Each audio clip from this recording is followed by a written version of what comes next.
Saya misalnya orang kaya, ada ulama kaya, itu senengannya blonjo.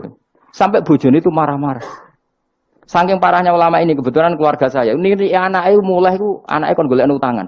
Padahal nilai anaknya pertama berangkat dari rumah itu bawa uang, mau ngirimi anaknya di sarang.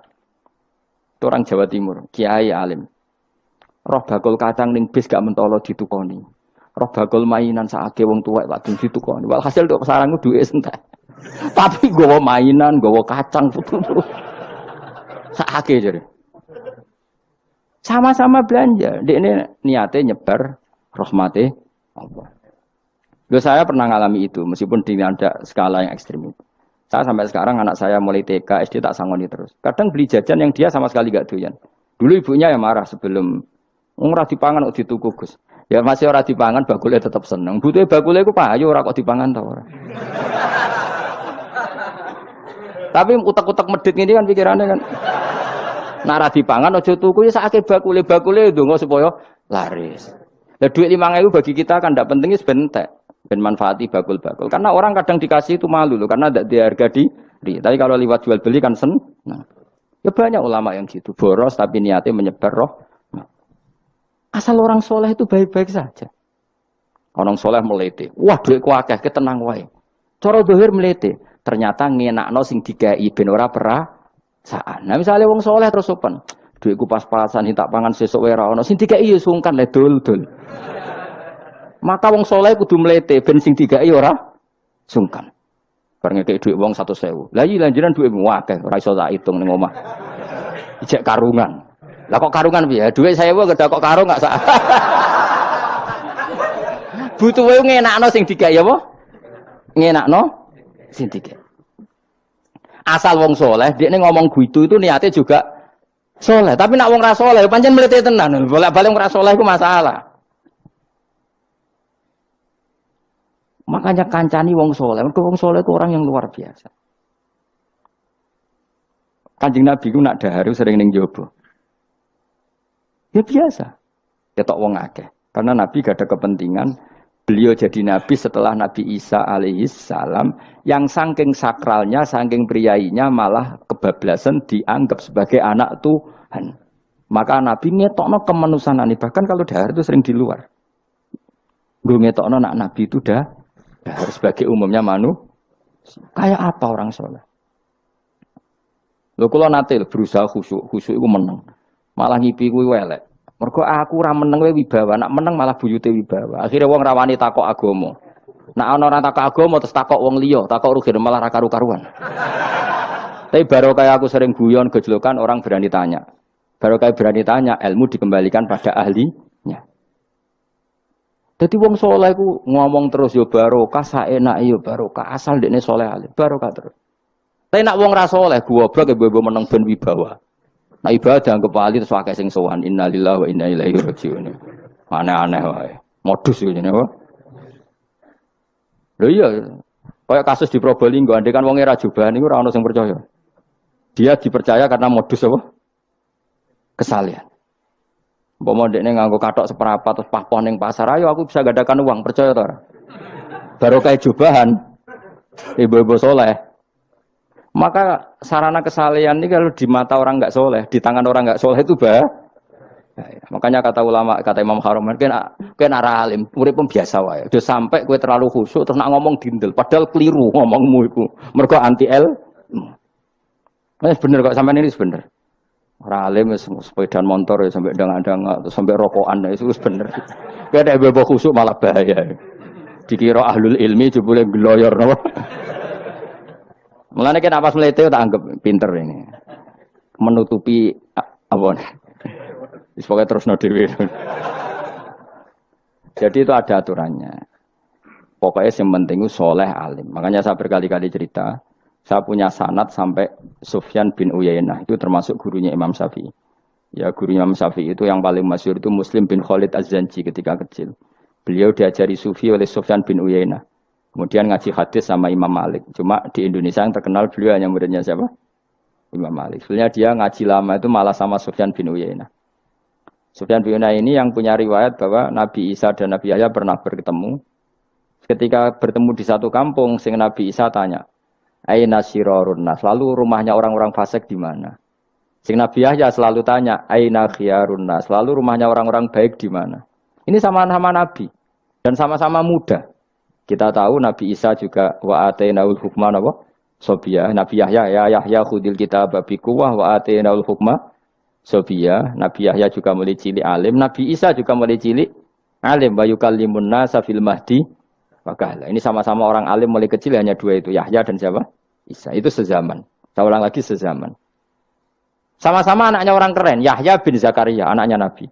Isa bin Maryam adalah wali besar nasabnya. Akhirnya Nabi Isa yang mulai tanya, lima ada tas'al aina khiyarun nas. Kenapa kamu tanya rumahnya orang-orang baik di mana? Kata Nabi Yahya, kumpul orang soleh itu enak, nyaman. Ya kan nyaman kan kumpul orang soleh, tidak ada narkoba, tidak ada kegaduhan, tidak ada berisik.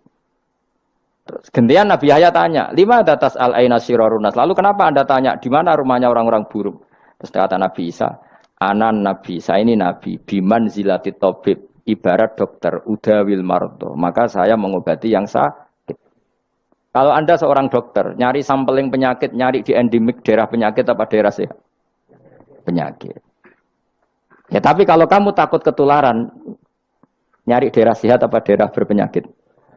Itu sama-sama madhab dalam ilmu. Dulu itu ya biasa, perbedaan seperti itu biasa saja. Karena semuanya karena ilmu. Sekarang enggak, kubu sebelah yang ngotot, kubu sebelah ya dalile pokoknya. Mana ada ilmu dalile pokoknya? Pokoknya kunut itu gini. Kalau tidak kunut gini. Memangnya Imam Syafi'i lahir tahun berapa? Kunut tidak kunut itu ada sebelum tahun 12 dan tahun 26. Gue eleng-eleng. Nak di vulgar roh jare vulgar. Nah iku ra paham banget. Maka orang-orang alim tahunya ya kunut dadak kunut itu al-khilaf baina madzhab Syafi'i wa madzhab Abi Hanifah.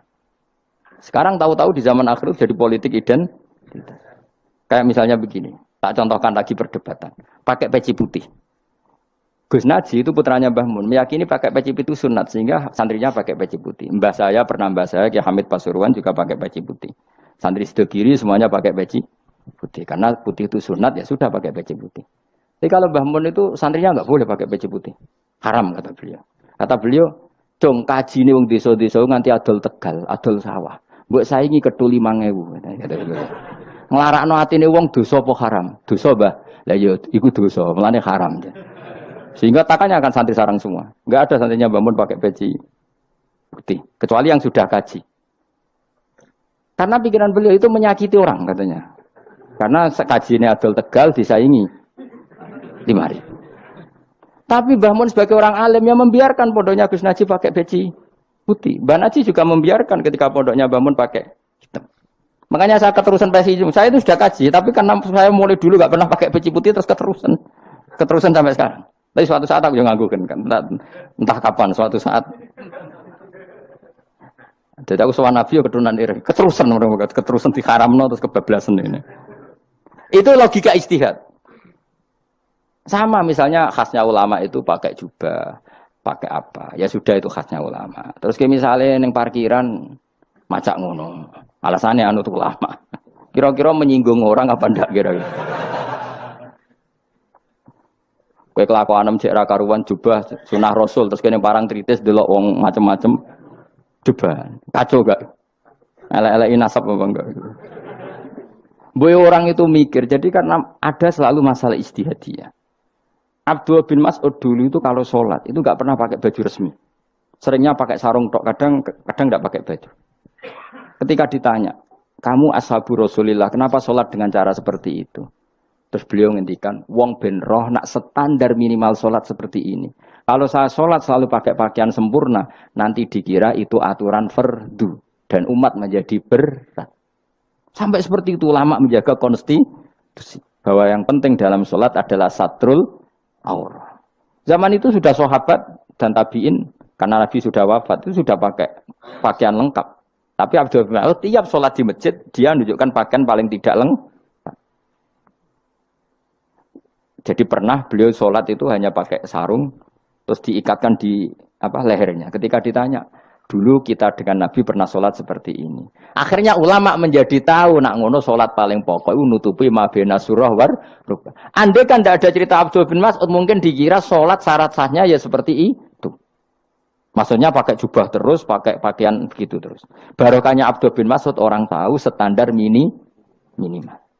Jadi kalau ulama itu motifnya seperti itu. Rasulullah kira-kira senang qiyamul lail apa enggak? Senang. Tapi beliau qiyamul lail di masjid hari keempat, hari kelima sudah tidak keluar ke masjid. Karena Nabi kalau selalu melakukan nanti dikira ver. Tapi kalau enggak melakukan nanti orang tidak qiyamul lail. Maka Nabi pernah melakukan ya pernah tidak. Ya sudah itu konstitusi dalam tradisi ulama. Jelas ya. Saya sholat di pondok saya sendiri sering jadi makmum. Karena semua kiai sudah jadi imam. Nanti dikira syarat sahnya imam itu kiai. Repot. Makanya saya tunjukkan kiai juga boleh jadi makmum. Andai kan semua kiai jadi makmum, saya nanti jadi imam. Ya semua ulama mulai dulu tradisinya gitu. Karena yang dikatakan fardu kifayah itu kalau sudah ada yang melakukan, yang lain tidak usah. Biar seimbang. Sekarang enggak, geruduk kabeh. Makanya terus kacau. Coba sekarang misalnya gini. Andai kan semua orang melakukan kebenaran kesunatan. Yaitu misalnya semuanya ambisi iktikaf di masjid. Terus tidak ada orang melakukan kebenaran ngrumat yatim, ngrumat jenazah, ngrumat jalan-jalan raya. Kan kacau. Mergo semuanya satu variasi kebenaran iktikaf di masjid. Yatime sedang do mati, mergo do iktikaf kabeh.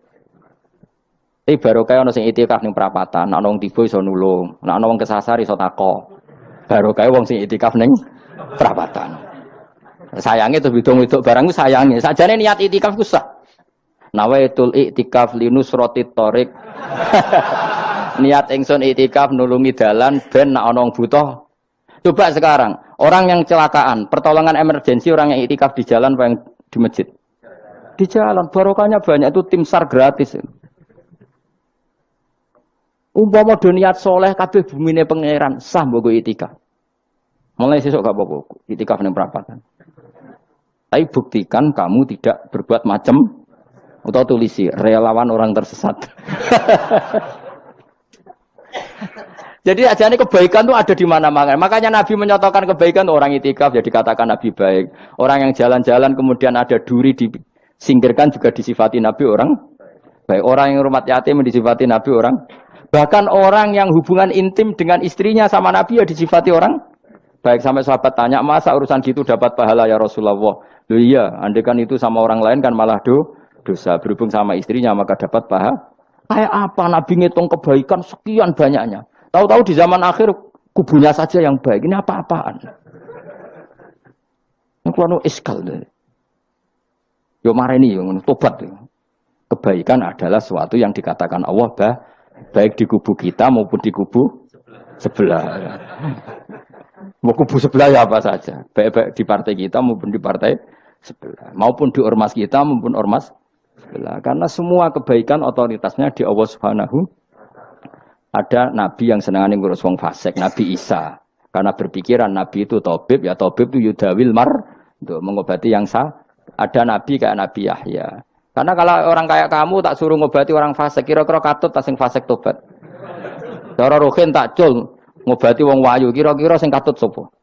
Sing ayu dadi ngaji apa sing ngaji dadi ya ukur dhewe, nek ora kuat niru Nabi Yahya, nek kuat niru Nabi tapi kue ra nabi masalah. Ya sudah, yang penting roh ilmunya. Bahwa dulu itu biasa. Nah khilafnya ulama kira-kira seperti itu. Yang peci putih ya silahkan gue iling-ilingan, nak putih itu sunat. Tapi sing ireng, piye-piye kaji desa itu disaingi kedua 5.000 gak terima aja. Yakin deh bos. Nah saya ini mulai kecil di sarang. Tapi mertua saya itu keluarga Pasuruan. Jadi saya lucunya saya kalau ngajar di Pasuruan pakai peci hitam. Sebagian santri separuh pakai peci hitam menghormati saya. Sebagian pakai putih menghormati kiainya. Jadi jadi saya lihat ini ya sepanjang sejarah kalau saya ngajar itu jadi warna-warni itu karena tadi saya kaget kok banyak yang pakai peci hitam. Menghormati jenengan yang putih masih banyak separuhan. Ya enggak ada yang merencanakan, ya alami saja. Antara sampean bener di putih apa hitam? Putih apa hitam? Bebas. Karena tadi ini masalah apa?